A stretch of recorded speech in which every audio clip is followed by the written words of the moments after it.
नमस्कार दोस्तों, मेरा नाम CS पीयूष गोयल है और आज के वीडियो में हम एक जो वीडियो है हम आज का उसको स्टार्ट करेंगे कहावत के साथ। संगठन में ही शक्ति है।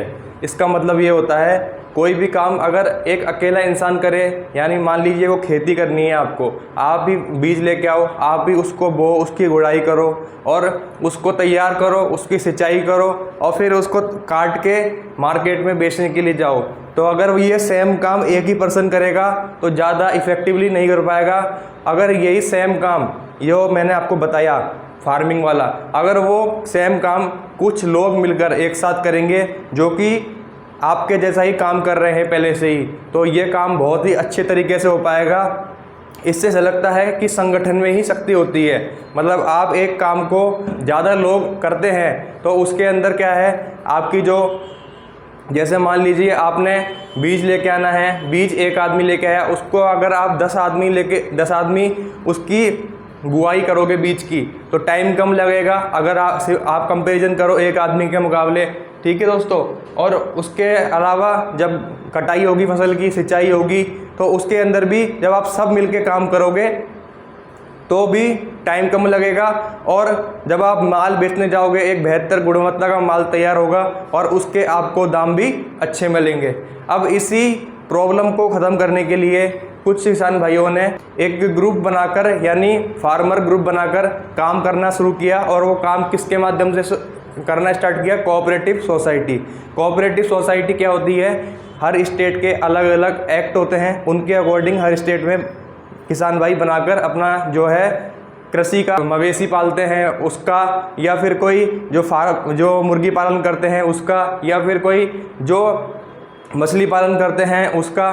ठीक है दोस्तों, तो कार्य कर रहे हैं। बट दोस्तों इस जो फॉर्मेट में कोऑपरेटिव सोसाइटी के फॉर्मेट में क्या होता है, वो वहाँ पर गवर्नमेंट का कंट्रोल होता है, यानी स्टेट गवर्नमेंट का कंट्रोल होता है। आप उनकी मर्जी के बिना कोऑपरेटिव सोसाइटीज़ के जो रजिस्ट्रार होते हैं, जो स्टेट गवर्नमेंट होती है, उनकी अलग अलग मनमानी पॉलिसीज़ की वजह से अगर कोई भी काम उनको कोऑपरेटिव सोसाइटी के अंदर करना है तो उनकी अप्रूवल के बिना कोई भी काम नहीं हो पाता है, उनसे अप्रूवल लेनी पड़ती है। और जो अप्रूवल लेने में समय लगता है वो भी बहुत ज़्यादा लगता है और हर काम को करवाने के लिए उनके चक्कर लगाने पड़ते हैं। दोस्तों इसी कॉन्सेप्ट को थोड़ा और इम्प्रूव करने के लिए, यानी कोऑपरेटिव सोसाइटी वैसे अच्छा कॉन्सेप्ट है, पर इसके अंदर जो स्टेट गवर्नमेंट के अधिकारी हैं, जो रजिस्ट्रार हैं, स्टेट गवर्नमेंट के जो ऑफिसर्स हैं, वो किसान भाइयों को काम करने के अंदर परेशानी क्रिएट करते हैं। जिससे क्या है, किसान भाई अपनी जो फसल को बहुत अच्छे दामों में बेच सकते हैं पर वो बेच नहीं पाते हैं, क्योंकि इन अधिकारियों की जो मनमानी नीतियाँ होती है वो उनको परेशान करती है। दोस्तों इसी चीज़ को ध्यान में रखते हुए 2002 के अंदर एक कमेटी बनी थी जिसके अंदर एक फार्मर प्रोड्यूसर कंपनी का नया कॉन्सेप्ट आया। अब फार्मर प्रोड्यूसर कंपनी का जो कॉन्सेप्ट आया उसने किसानों को बहुत सारे फ़ायदे दिए।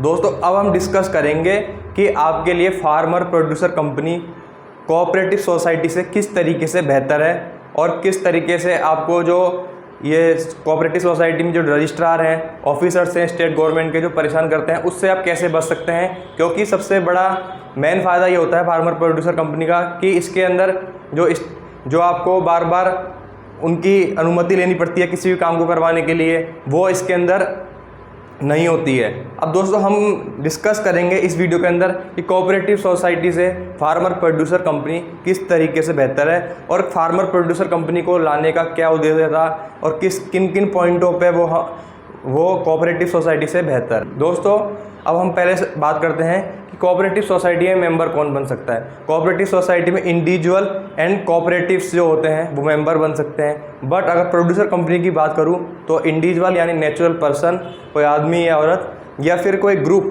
आपका मान लीजिए 50 या 60 लोगों का ग्रुप है, वो ग्रुप भी, या फिर कोई एसोसिएशन है 100-200 लोगों का, या फिर कोई भी अन्य एक संगठन है, तो वो भी इसका मेंबर बन सकता है। सबसे बड़ा फ़ायदा, फर्स्ट बेनिफिट ये है। दूसरा है शेयर।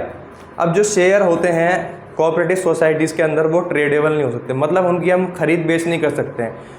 बट प्रोड्यूसर कंपनी के केस में हम इन शेयर को, इनकी खरीद बेच तो नहीं कर सकते हैं पर इनको हम ट्रांसफ़र कर सकते हैं। जो भी हमारे प्रोड्यूसर कंपनी के मेंबर हैं उनको खरीद वेच कर सकते हैं। ठीक है दोस्तों, इसके बाद बात आती है वोटिंग राइट्स की। जैसा कि आपको सबको पता होगा कि कोऑपरेटिव सोसाइटी के अंदर 1 मेंबर को 1 वोट मिलता है, पर अगर मान लीजिए आपके जो वोटों का जो अगेंस्ट में वोट आए और फेवर में जो वोट आए किसी भी प्रपोजल के अगेंस्ट, अगर वो बराबर हो जाते हैं तो उस केस के अंदर जो वीटो पावर होती है, वीटो पावर मतलब वीटो पावर किसके पास होती है, जो रजिस्ट्रार होता है कोऑपरेटिव सोसाइटी का, यानी सरकार का अधिकारी के पास वीटो पावर होता है।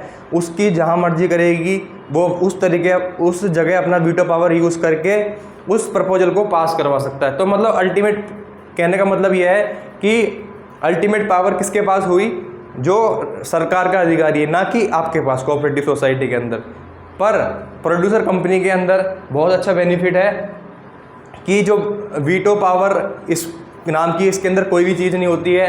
अगर मेंबर्स ने जो आप प्रपोजल लेके आए हो उसको पारित कर दिया तो वो सभी मेंबर्स को मानना बाध्य होगा। ठीक है दोस्तों, इसके अंदर कोई भी अधिकारी आपको आपके काम के अंदर इंटरफेयर नहीं कर सकता है।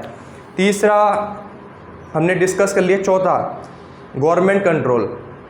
जिस वजह से फार्मर प्रोड्यूसर कंपनी को लाना पड़ा वो मेन पर्पस ही क्या था कि गवर्नमेंट कंट्रोल को हटाया जा सके, क्योंकि कोऑपरेटिव सोसाइटीज़ के अंदर मैंने आपको पहले भी बताया जैसा कि गवर्नमेंट के अधिकारियों का बहुत ही ज़्यादा कंट्रोल है, तो जिस वजह से वो काम सही तरीके से नहीं कर पाते हैं। ठीक है दोस्तों, तो इसीलिए फार्मर प्रोड्यूसर कंपनी के अंदर कुछ एक जो सरकार के कंप्लाइंस होते हैं कंपनी को लेकर वो ही करने होते हैं, बाकी आप अपनी फ्रीडम के अकॉर्डिंग, ठीक हो, फ्रीडम के अकॉर्डिंग आप अपना कार्य कर सकते हैं। इसमें आपको किसी से अप्रूवल लेने की रिक्वायरमेंट नहीं है, बस आप अपने मेंबर से अप्रूवल लेने की रिक्वायरमेंट होगी जब भी आप कोई काम करने जा रहे हैं बड़ा।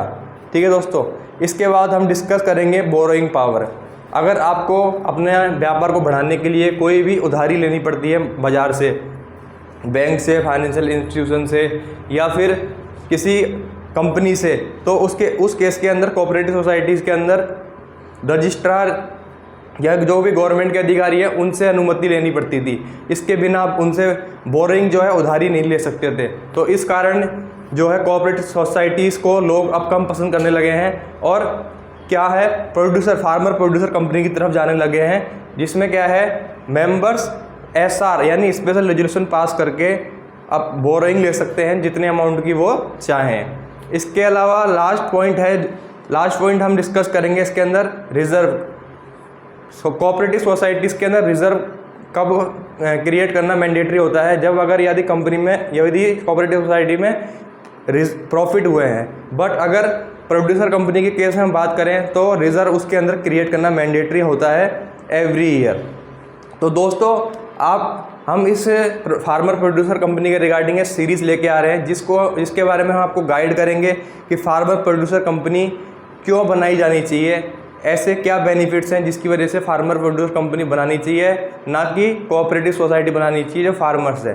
ठीक है दोस्तों, अब हम नेक्स्ट वीडियो के अंदर लेके आएंगे फार्मर प्रोड्यूसर कंपनी क्या होती है, कैसे वर्क करती है, कैसे रजिस्टर होती है और कितने दिनों में रजिस्ट्रेशन होता है, क्या डॉक्यूमेंट लगने वाले हैं, और फार्मर प्रोड्यूसर कंपनी क्या स्टेट के अंदर ही जिस स्टेट के अंदर रजिस्टर्ड है वहीं सामान बेच सकती है, या फिर जो भी फसल वगैरह आपकी होगी, या फिर पूरे ऑल ओवर इंडिया में बेच सकती है, या फिर एक्सपोर्ट भी कर सकती है। वैसे अब मैं दोस्तों आपको बता दूं फार्मर प्रोड्यूसर कंपनी पूरे इंडिया लेवल पर अपने माल को जो भी आप बना रहे हैं, चाहे आप दूध बना रहे हैं, चाहे बटर बना रहे हैं, पनीर बना रहे हैं, घी बना रहे हैं, दही बना रहे हैं, या खोआ बना रहे हैं, कुछ भी बना रहे हैं, या फिर मछली पालन करके मछलियाँ को प्रोड्यूस कर रहे हैं, या फिर आप फसल बना रहे हैं। ठीक है दोस्तों, इसको आप पैन इंडिया लेवल पर सेल कर सकते हो और जो भी बहुत अच्छे दामों पर। ठीक है दोस्तों, बहुत ही बहुत धन्यवाद। और आपके इससे रिलेटेड कोई भी डाउट है तो आप कमेंट बॉक्स में जाके पूछ सकते हैं। धन्यवाद।